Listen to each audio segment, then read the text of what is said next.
Assalamualaikum warahmatullahi wabarakatuh. Selamat pagi, siang, dan malam. Ibu Almira Ulfa, STMRK, selaku dosen pengampu mata kuliah Arsitektur Nusantara, dan teman-teman yang saya banggakan. Perkenalkan, saya Yuniarti Mutiara Dewi, selaku moderator, akan memandu jalannya presentasi pada hari ini. Sebelumnya, kami izin memperkenalkan anggota kami. Yang pertama itu ada Cynthia Dewianti, akan mempresentasikan materi mengenai iklim dan cuaca setempat. Yang kedua itu ada Muhammad Raffiadi Rajasa, akan mempresentasikan materi mengenai topografi. Dan yang ketiga ada Ike Fadia, akan mempresentasikan materi bentang alam. Baik, langsung saja kita dengarkan pemaparan materi pertama yang akan disampaikan oleh anggota kami, yaitu Cynthia Dewianti. Pada Cynthia, disilakan.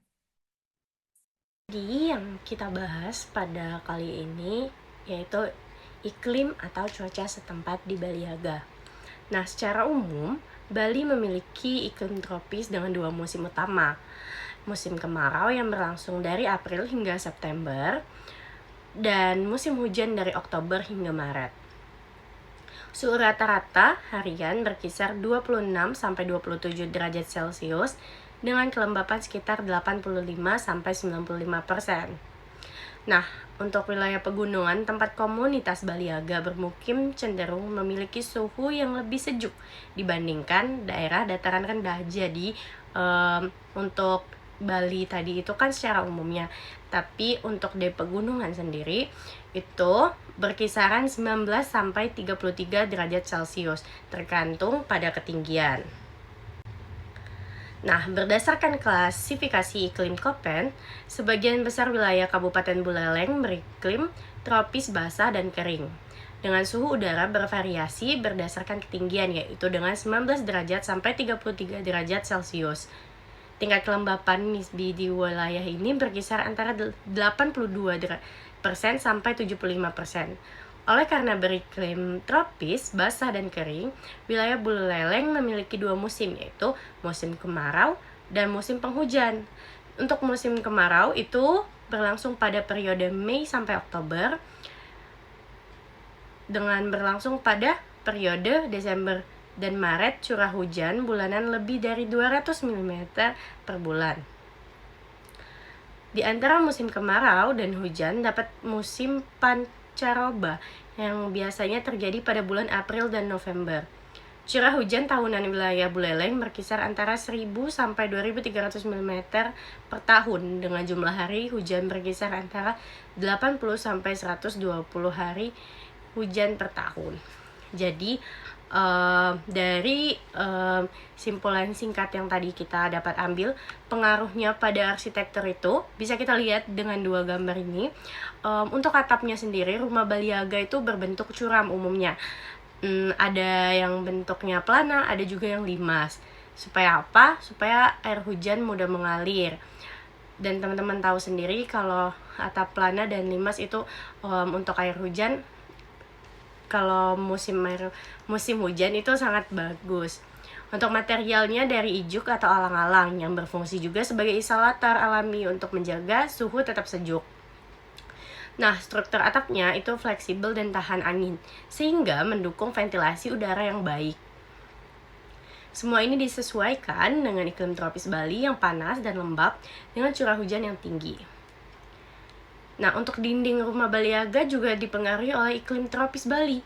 Dindingnya biasanya terbuat dari batu alam, tanah liat, atau anyaman bambu, yang dimana berfungsi untuk menjaga suhu ruangan. Nah, itu batu dan tanah liat kan menyerap panas di siang hari dan melepasnya di malam hari, sehingga menjaga suhu tetap sejuk. Dua, yaitu tahan terhadap kelembapan. Nah, material alami ini mampu menyerap dan melepaskan kelembapan, mencegah udara dalam rumah menjadi terlalu pengap. 3, fleksibel terhadap gempa, anyaman bambu lebih ringan dan fleksibel, sehingga lebih aman saat terjadi gempa atau angin kencang. Jadi itu saja yang bisa Cynthia sampaikan untuk iklim atau cuaca setempat pada Baliaga. Selanjutnya akan dilanjutkan oleh teman saya. Terima kasih. Grafis apa nih? Suku Baliaga adalah masyarakat asli Bali yang tinggal di daerah pegunungan dan dataran tinggi. Mereka dikenal karena menjaga tradisi dan budaya Bali yang berbeda dari masyarakat Bali modern. Berikut penjelasan tentang topografi kawasan suku Baliaga. Yang pertama, dataran tinggi dan pegunungan. Kawasan tempat tinggal suku Baliaga umumnya berada di dataran tinggi dan lereng pegunungan seperti Desa Tenganan di Karangasem dan Desa Kurnia di Kintamani. Daerah ini berada pada ketinggian sekitar 500 sampai 1000 meter dari atas permukaan. Dua, medan yang berbukit. Topografi yang berbukit dan lereng-lereng kuat menjadi ciri khas yang dimiliki dari kawasan suku Baliaga itu sendiri.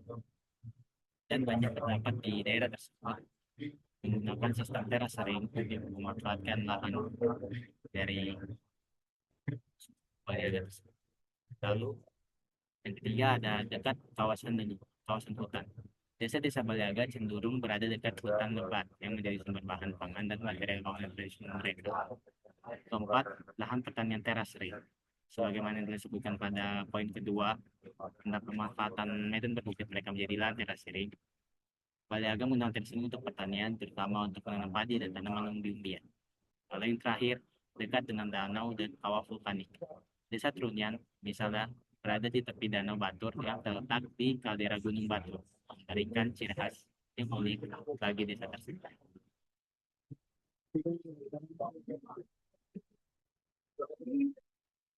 Halo teman-teman, perkenalkan saya Yuniarti Mutiara Dewi dengan ujung NIM 055 akan mempresentasikan sejarah kegempaan yang terjadi di sekitar tempat tinggal masyarakat Baliaga. Seperti yang teman-teman ketahui di presentasi sebelumnya, masyarakat Bali Aga itu adalah kelompok masyarakat Bali yang mendiami daerah-daerah pegunungan seperti Tenganan, Trunyan, dan beberapa desa lainnya. Lokasi pengembangan desa-desa Bali Aga ini dapat kita temukan di tiga kabupaten yang ada di Bali, yaitu Kabupaten Buleleng, Bangli, dan juga Kabupaten Karangasem. Nah, Bali itu sangat dipengaruhi oleh pergerakan lempeng Indo-Australia yang menunjam ke bawah lempeng Eurasia, teman-teman. Hal ini nyebabin aktivitas seismiknya cukup sering terjadi di wilayah Pulau Bali. Gempa besar itu sering dikaitkan dengan aktivitas gunung berapi seperti Gunung Agung dan Gunung Batur. Di sini teman-teman bisa lihat ada sejarah gempa bumi di Bali yang akan saya fokuskan di tiga kabupaten, yaitu Kabupaten Buleleng, Bangli, dan juga Karangasem. Gempa-gempa yang saya sebutkan ini merupakan gempa yang berakibat lumayan signifikan hingga sangat signifikan di Pulau Bali. Yang pertama itu ada gempa Buleleng yang terjadi pada tanggal 22 November 1815. Gempa ini mengakibatkan Singaraja, ibu kota Buleleng, mengalami kerusakan parah. Sekitar 10.523 orang meninggal dunia dan juga mengakibatkan tsunami sehingga diperkirakan menambah korban sebanyak 1.200 orang. Selanjutnya itu ada gempa Seririt yang terjadi pada tanggal 14 Juli 1976. Gempa ini berkekuatan 6,5 magnitudo. Gempa ini memiliki dampak yang signifikan. Sekitar 90% rumah mengalami kerusakan dan 573 orang meninggal dunia. Selanjutnya itu ada dari Kabupaten Bangli. Di Kabupaten Bangli itu tidak tercatat adanya gempa yang signifikan, tetapi terjadi tanah longsor pada tanggal 16 Oktober 2021.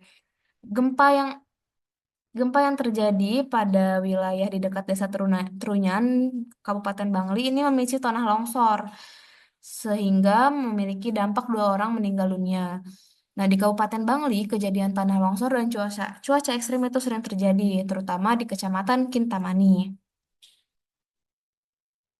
Selanjutnya ada di Kabupaten Karangasem. Yang pertama itu ada pada tahun 1963, tepatnya pada bulan Mei.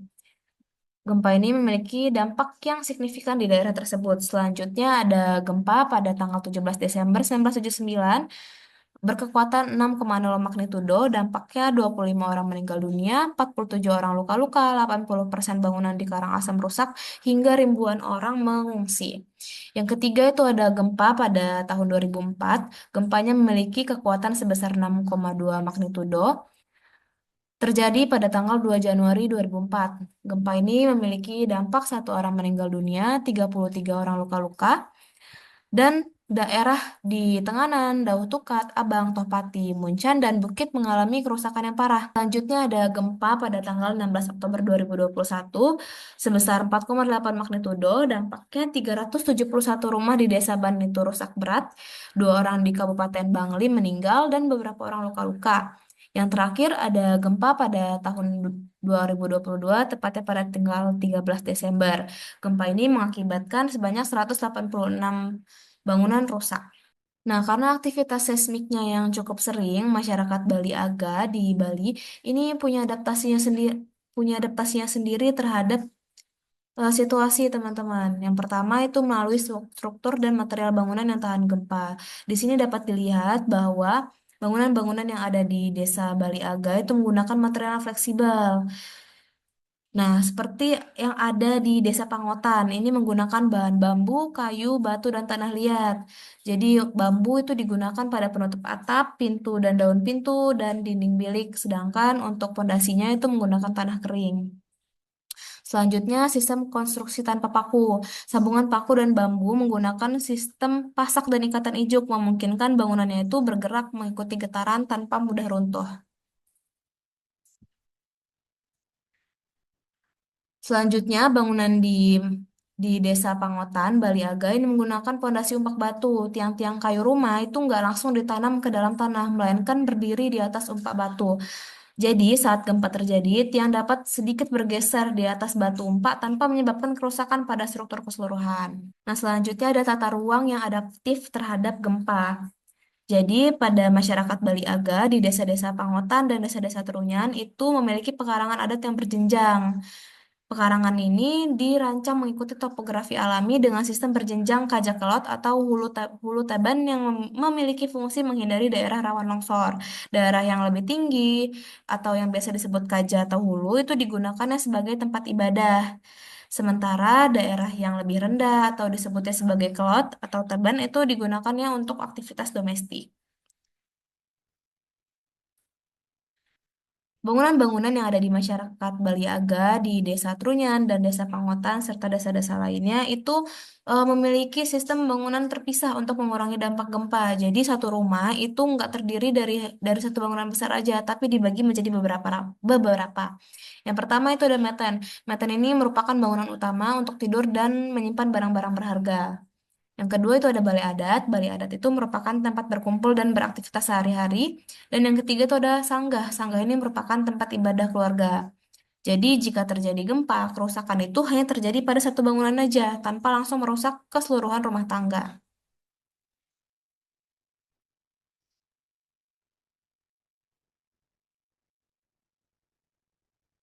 Nah, rumah tradisional Bali Aga itu juga memiliki halaman terbuka natar yang luas di antara bangunan. Ruang ini berfungsi sebagai zona evakuasi dan mengurangi efek reruntuhan. Nah, jadi natar itu letaknya ada di tengah-tengah ini, teman-teman. Selanjutnya, masyarakat Bali Aga ini juga punya strategi pemilihan lokasi permukiman.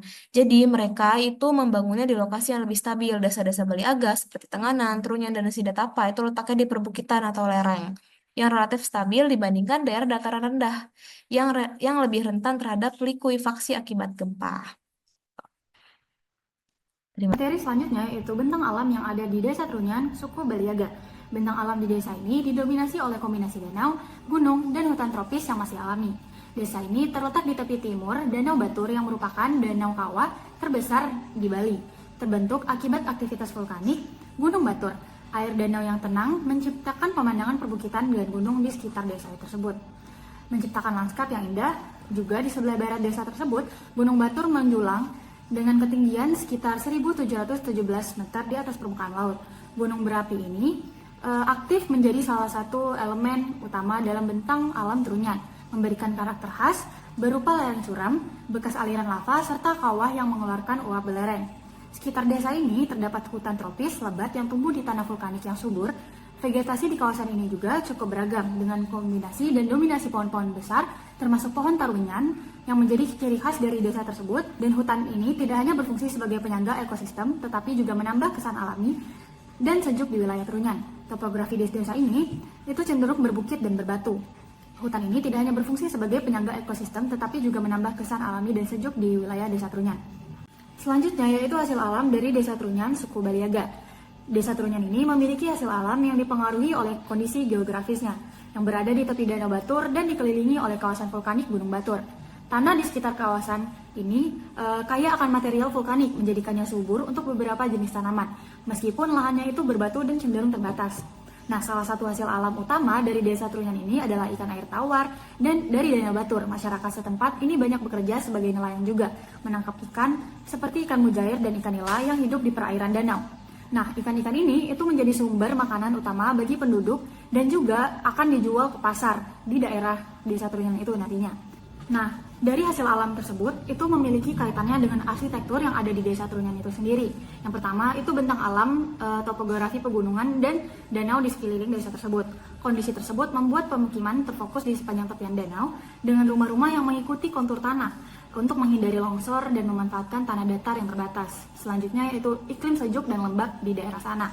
Itu dengan ketinggian yang cukup tinggi, udara di Trunyan cenderung lebih sejuk dan lembab. Oleh karena itu, rumah-rumah di sana menggunakan bahan-bahan alami yang dapat menyerap dan mengatur suhu, seperti bambu, kayu, dan injuk. Yang ketiga yaitu keberadaan pohon tarumenyan dari ikon desa tersebut. Itu kondisi tersebut, pohon itu dipercaya dapat menetralisir bau dari jenazah yang diletakkan di atas tanah tanpa dikubur.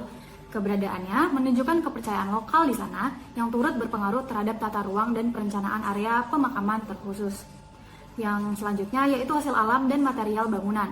Yang pertama yaitu dari batu alam vulkanik, berasal dari aktivitas vulkanik Gunung Batur. Batu ini digunakan sebagai fondasi rumah dan bangunan suci karena kekuatan dan daya tahannya. Selanjutnya yaitu kayu dan bambu. Kayu dan bambu itu digunakan untuk konstruksi rumah dan balai adat. Kayu sering dipilih untuk bagian rangka rumah, sementara bambu digunakan untuk dinding dan atap karena ringan dan mudah diperoleh di sana.